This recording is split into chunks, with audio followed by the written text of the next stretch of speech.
एक घने जंगल में बहुत सारे पक्षी रहते थे। उनमें से कालू कौवा टुनटुनी चिड़िया बहुत खास दोस्त थे। हर एक मुसीबत का दोनों मिलकर सामना करते थे। एक दिन टुनटुनी चिड़िया कालू कौवे के लिए एक अच्छा गिफ्ट लाकर अपने मन में कहने लगती है, हाल ही में मेरे दोस्त की शादी होने वाली है। अब कालू मुझसे दूर भी चला जाएगा, इसलिए मैं उसके लिए गिफ्ट लेकर आई हूँ। इस गिफ्ट को देखकर कालू बहुत खुश होगा।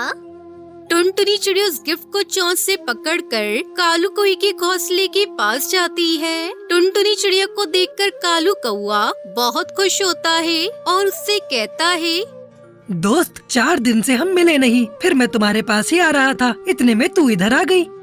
कहानी में आगे बढ़ने से पहले एक माँ जो खुद तो भूखी सो जाएगी, लेकिन अपने बच्चों को कभी भूखा सोने नहीं देती।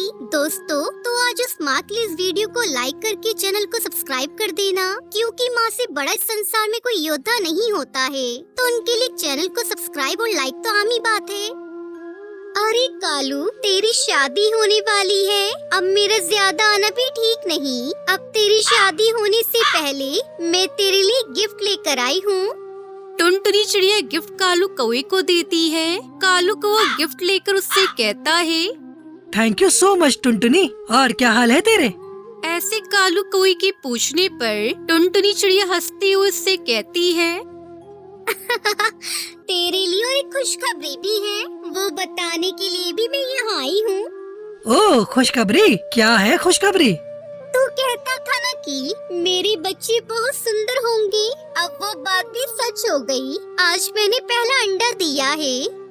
ये सच में बड़ी खुशखबरी की बात है। मुझे पता है कितने दिन से तू बच्चों के लिए कितना दुखी हुई थी। अब मेरी दोस्त माँ बनने वाली है, मैं बहुत खुश हूँ।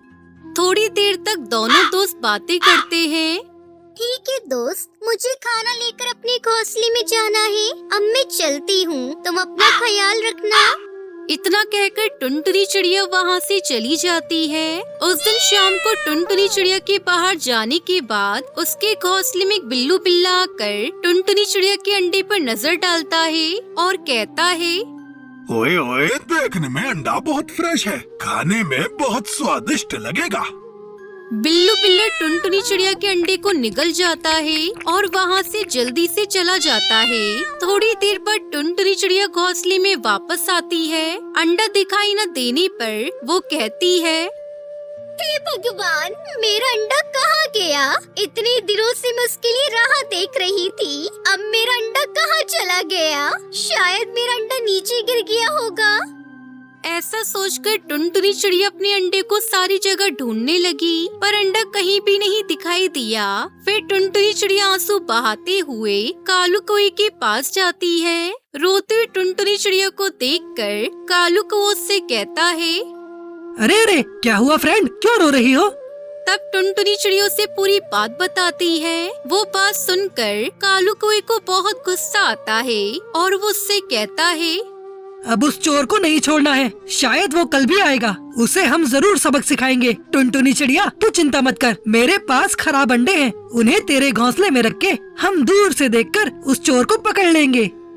कालू कौवे की बात सुनकर अब टुनटुनी चिड़िया उस चोर को पकड़ने का निर्णय करती है। अगले दिन कालू कौवा टुनटुनी चिड़िया खराब अंडों को ले जाकर घोंसले में रखकर दूर पेड़ पर बैठ जाते हैं। इतने में बिल्लू बिल्ला फिर से टुनटुनी चिड़िया के घोंसले में आता है और वो खराब अंडे खाकर ही वहाँ से चला जाता है। बिल्लू बिल्ला को देखकर कालू कौवा टुनटुनी चिड़िया डर जाते हैं।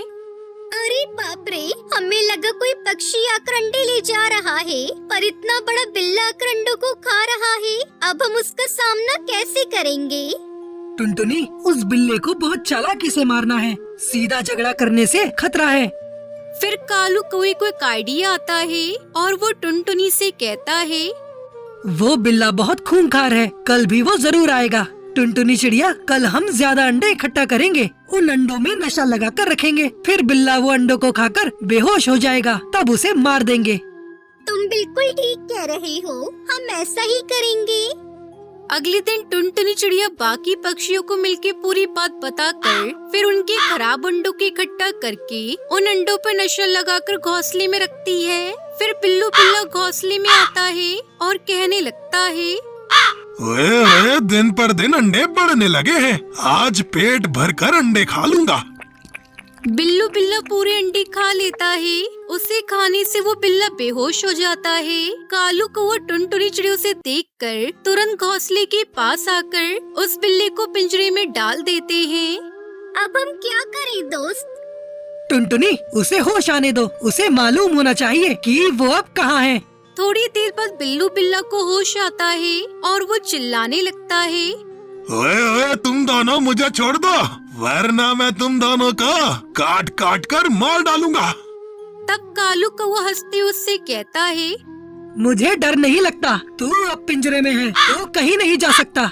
ओए बिल्ले, ये तेरा आखिरी दिन है। अब ये जली हुई रस्सी तेरे पिंजरे में डाल दूंगा और तू मर जाएगा। कालू कौवा रस्सी को पिंजरे में डाल देता है। उससे पिंजरे में आग लग जाती है। इस तरह बिल्लू बिल्ला को मारकर सभी पक्षियों को उससे छुटकारा मिल जाता है और फिर सभी खुशी खुशी रहने लगते हैं।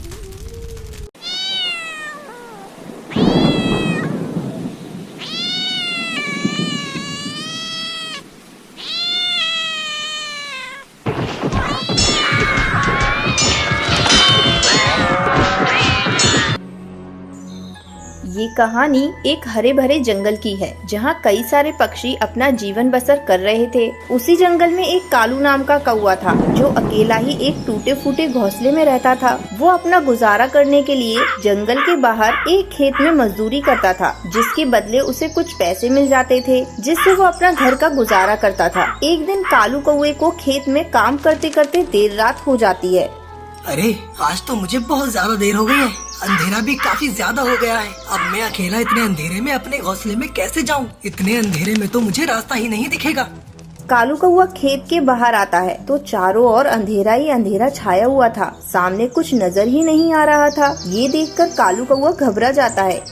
अरे बाहर तो बहुत ज्यादा अंधेरा है। मैं काम करता हूँ, आज रात इसी खेत में सो जाता हूँ। वैसे भी अंधेरे में उड़कर जाना खतरे से खाली नहीं है। कहीं मैं किसी पेड़ से टकरा गया ना तो लेने के देने पड़ जाएंगे। तब तक आप लोग कमेंट में बताएं 56 + 78 कितने होते हैं। कालू कौवा वहीं खेत में सो जाता है। तभी अचानक वहाँ एक काली बिल्ली प्रकट होती है, जो कालू कौवे को उठाकर पटक पटक कर मारने लगती है। अरे मेरे बाप रे, अरे बाप रे, अरे अरे अरे कौन है रे? अरे बचाओ रे, अरे कौन है, कौन है? तभी वो काली बिल्ली कालू कौवे को इतनी बेरहमी से मारती है कि कालू कौवे की वहीं मृत्यु हो जाती है। चलो अब मैं इस कौवे का सारा खून पीकर इसे खा जाती हूँ। वो काली बिल्ली कालू कौवे का सारा खून पी जाती है और उसे खाकर वहाँ से जंगल में चली जाती है। देखते ही देखते 2 दिन गुजर जाते हैं। इधर जंगल में किसी को कालू कौवे की मौत की खबर भी नहीं थी। एक दिन रात के समय जंगल के एक चौराहे पर टुनटुनी चिड़िया और हरी तोता दोनों बैठकर आपस में बातें कर रहे थे। तभी उनके पास वो काली बिल्ली आती है, जिसे देखकर दोनों के होश उड़ जाते हैं। अरे बाप रे बाप, अरे ये तो एक काली बिल्ली है। अरे भागो यहाँ से। तभी वो काली बिल्ली उन दोनों को पकड़ लेती है। अरे कहाँ भागे जा रहे हो दोनों? तुम दोनों तो मेरे शिकार हो। अरे अरे बचाओ रे कोई हमें। अरे देखो हमें इस काली बिल्ली ने पकड़ लिया है। अरे बचाओ, अरे बचाओ, बचाओ रे बचाओ। तभी वो काली बिल्ली उन दोनों को उठा कर पटकने लगती है। बाप रे बाप, मेरी कमर। अरे छोड़ दे मुझे, छोड़ मुझे। अरे मेरी मुंडी, अरे बचाओ रे। तभी वहाँ एक बिल्लू बिल्ला आ जाता है और वो काली बिल्ली को ऐसा जोरदार धक्का मारता है कि काली बिल्ली वहीं दूर जाकर गिरती है। अरे कौन है रे? तेरी हिम्मत कैसे हुई इन पक्षियों को मारने की? तू है कौन और इस जंगल में कैसे आया? मैं बिल्लू बिल्ला हूँ। तुझे किसी पक्षी की जान नहीं लेने दूंगा। अगर तूने दोबारा इन पक्षियों को हाथ भी लगाया ना तो मैं तेरा सर्वनाश कर दूंगा। अच्छा तो अब तू मुझे रोकेगा? तू मेरे शिकार के बीच में आएगा? तभी वो काली बिल्ली उस बिल्लू बिल्ले पर हमला कर देती है। दोनों में काफी लड़ाई होने लगती है। ये देखकर हरी तोता और टुनटुनी चिड़िया हैरान हो जाते हैं। अरे तोते भाई, हमें तुरंत सारे पक्षियों को जगह देना चाहिए। चलिए चलिए। तभी हरी तोता और टुनटुनी चिड़िया चिल्ला चिल्लाकर सारे पक्षियों को वहाँ बुला लेते हैं और वो बिल्लू बिल्ला उस काली बिल्ली को मार मार कर पूरा लहूलुहान कर देता है। अरे देख क्या रहे हो साथियों, अरे फटाफट लकड़ियाँ जलाकर अपने हाथों में ले लो और इस काली बिल्ली को जला दो। जल्दी जल्दी सारे पक्षी अपने अपने हाथ में एक जलती हुई लकड़ी लेकर आते हैं। जंगल वासियों, अब आप सबको डरने की कोई आवश्यकता नहीं है। अब ये काली बिल्ली आप सबको कुछ नहीं करने वाली। मेरे होते हुए ये आप सबको कोई नुकसान नहीं पहुंचा सकती। टुनटुनी चिड़िया अपने हाथों में रखी वो जलती हुई लकड़ी उस काली बिल्ली के ऊपर फेंक देती है, जिसके बाद वो काली बिल्ली बुरी तरह से जलने लग जाती है। सभी पक्षी उस बिल्लू बिल्ला का शुक्र अदा करते हैं और फिर सभी पक्षी खुशी खुशी रहने लगते हैं।